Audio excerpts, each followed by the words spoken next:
Hello students, today we will discuss the last topic of this chapter, that is exercise 4.2 based upon the properties of determinants. So here basically we have 5 properties and we will discuss the properties so that we can do the sums based upon. The properties are very simple. I chose this topic at the last because other all exercises are based upon the expansion and calculations, but here we have few properties and this exercise is important exercise. So let us go to the properties. The first property says if A is any square matrix and I find the value, that is I find the determinant of A, it will be equals to determinant of A transpose. Now if I take let us take A as the square matrix, this, right? And when I find the determinant of this square matrix A, we are getting this thing. Okay, now let us take the transpose of this matrix. When I take the transpose, the rows will become columns and the columns are getting rows, right? G, H, I. So this is the transpose. And in the previous videos we have already discussed, when we started with determinants, the value of the determinant will be same either you expand it along first row or the second row or third row or along any column. There are basically 6 ways to expand because 3 rows and 3 columns are there, but in every case the value of the determinant will be same. Now in this A matrix, ABC is the first row, so when we are expanding we are getting this answer. And now this is the transpose, and if I find the determinant of this transpose matrix and instead of expanding it along R1, if I expand it along C1, I am getting the same thing, right? So what does it mean? The determinant of A will be equals to determinant of A transpose. That means the value of the determinant does not change when we interchange the rows and the columns. In simple words, if I say, clear? I'm repeating, the value of the determinant does not change on interchanging the rows and columns. This is the first property. Now the second property says if we interchange any 2 rows or any 2 columns, the sign will change. Now let us take one simple matrix. Let it be the matrix of 1, 2, 3, 2, 4, 1 and 3, 2, 0. If I am taking this matrix of order 3 and I find the value of the determinant when I am expanding it along R1, then what is the value coming here? It will be 1 into 0 minus 2 into 0 minus 3 and plus 3 into 4 minus 12. So the answer is coming here 0 minus 2, that is minus 2, and minus 3 minus 2 plus 6, and here minus 8 into 3 is minus 24. So finally what is the answer coming here? Minus 20, right? Now let us interchange the rows, and when I write down the determinant here, the same determinant we have taken 1, 2, 3, then 2, 4, 1 and 3, 2, 0. I am interchanging the row 1 and row 2. When I interchange the row 1 and row 2, the same concept we will use. Since we are interchanging the 2 rows, double-headed arrow we will use. That means they are being interchanged. The same thing as we have learned in elementary operations of the matrices. So when I interchange the rows, the second row is taking the position of first row. First row has come here and third row there is no change.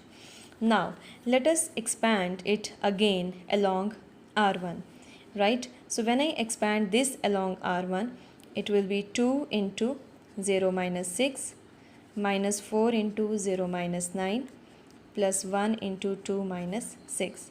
So what is coming here? Minus 12 plus 36 and minus 4. So here the answer is minus 16 plus 30, that is 20, right?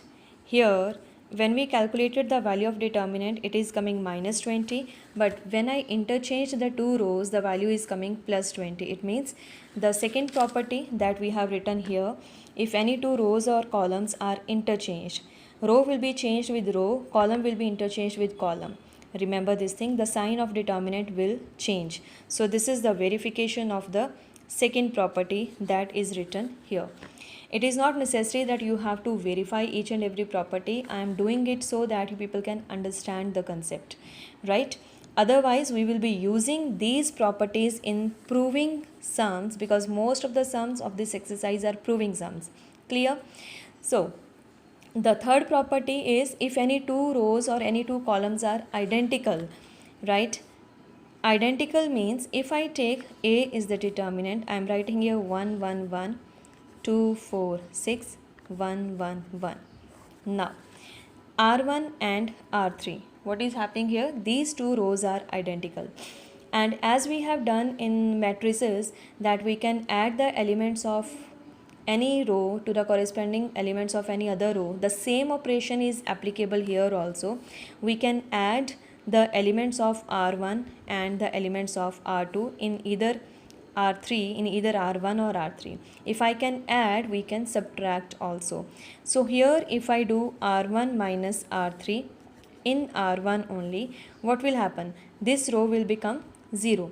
So if any row of the determinant or any column of the determinant is 0, the value of the determinant will be 0. So remember one more important point. If any row or any column of determinant is having all zeros, right, then the value of determinant will be 0. Determinant we can represent by this triangle sign also. Why so? Because if all are zeros and I expand along R1 where zeros are there, definitely the answer will be 0. So if any two rows or any two columns are identical, directly we will say the value of determinant is 0, because R1 and R3 are identical. There is no need to do this thing. I have done it to explain the property. Clear? And the next property is if each element of a row or a column of determinant is multiplied by a constant, then the value of determinant gets multiplied by constant. What does it mean? If I am taking the same, let us take one more determinant B, and here I have 1 2 3 2 4 6 3 8 9. I am taking this and I want to prove that this determinant value is 0. I have to prove this thing. Now what we will do here, this is how we will apply the properties, right? It is given 1 into 2 is 2, 2 into 2 is 4, 3 into 2 is 6. It means the property that we have written here, if each element of a row or a column of determinant is multiplied by the constant, that means we can multiply any particular row or any particular column by a constant. The only thing is if I am multiplying, the value of the determinant will get changed by that constant in multiplication, right? So whenever we multiply any row or any column by a constant, just to keep the value of the determinant same, we have to divide the determinant also. So here if I do R1 2 times R1, right, what does it mean? I am going to multiply the elements of first row by 2. So it will become, when I multiply, I have to divide it outside also, because otherwise when I multiply it, so it shows the determinant's value will get multiplied by 2, but I don't want to change the determinant's value, so I have to divide it by 2 as well, and that 1 by 2 we will be writing outside. So when I multiply, it will become 2 4 6. This is also 2 4 6 second row, and the third row is 3 8 9. Now what is happening here? R1 and R2 are identical. Since two rows are identical, so we will say the value of determinant is 0. So this thing we have proved. This is how we will use the properties. Okay, I am repeating, and the other way of this property is, let me mention here, if any determinant A is there, let me write down here 2 4 3 1 4 6 and 1 2 1. I'm just taking any example. I want to multiply, or I am multiplying R2 by K. Then what will happen? When I multiply R2 by K, the value of the determinant is getting multiplied by K, because whenever you multiply any row by the constant K and you expand the determinant along that particular K, that K will come outside as the constant, and when you expand, actually the whole value of the determinant is getting multiplied by K, right? So but most of the time the property we are using in this manner, that whenever we want to multiply any row or any column by some constant, we have to divide it outside to keep the value of the determinant same as it is given, because we cannot change the value of the determinant. So we will be doing the property, or we will be using the property in this way. Clear? This was the property number 4. And the last property is, if I have the determinant like this, if I have the determinant here like a plus k, b plus k, c plus k, and here 2 4 6, and here a b c, right? Now how will I do? Whenever any row or any column is written like this, it can be the first term of each and every, the first part of each and every term in the R1 I will write down here A, B, C.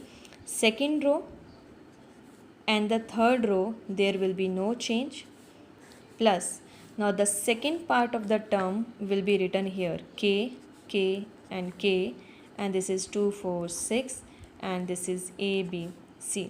So we can do this, right? So this is the property number 5 of the exercise. If some or other, all the terms of any row or column are written as or expressed as the sum of terms, then that determinant will be written as sum of the determinants, right? So first term of every part is written here in the first determinant, keeping the second row and third row same. Similarly, in the second determinant, second and third rows are same, but the first row is taking now the second part of each and every term. And again, because of the property that if any two rows are identical, the value of the determinant will become 0. So it will be 0 plus, and if you notice here, K I can take common from R1, and what will be left here? 1 1 1, and this is 2 4 6 and A, B, C. This is how we will use the properties to prove the sums, right? Once we start doing the sums, you will find the exercise quite interesting, because whatever is the RHS part, whatever we have to prove, we will apply the properties accordingly. Clear? And it will be mentioned using properties, expand or find the value of the determinant, then you are supposed to use the properties. You cannot expand the determinant directly. If you expand the determinant directly, marks will be deducted. So here in the proving sums of this exercise, you are supposed to use the properties. So the properties, basically these are the 5 properties, and yes, apart from this we have the property that we can add the elements of any row or any column to the corresponding elements of any other row or any other column. Remember, we cannot add the elements of row to the elements of column, row to row, column to column only. Yes, but here one privilege is there, that we are free to use the row operations and column operations together in one sum, right? It is not like that the whole sum will be done by column operations only, or the whole sum will be done by row operations only. No, you are free to use the operations anyhow, but yes, the properties should be the correct properties. No other property is there. You cannot make your own properties as well. Clear? So this was the idea of the properties. I hope you will the concept is clear, and you are supposed to write down these properties in your register. And now we will discuss few sums of the exercise so that you people can do that.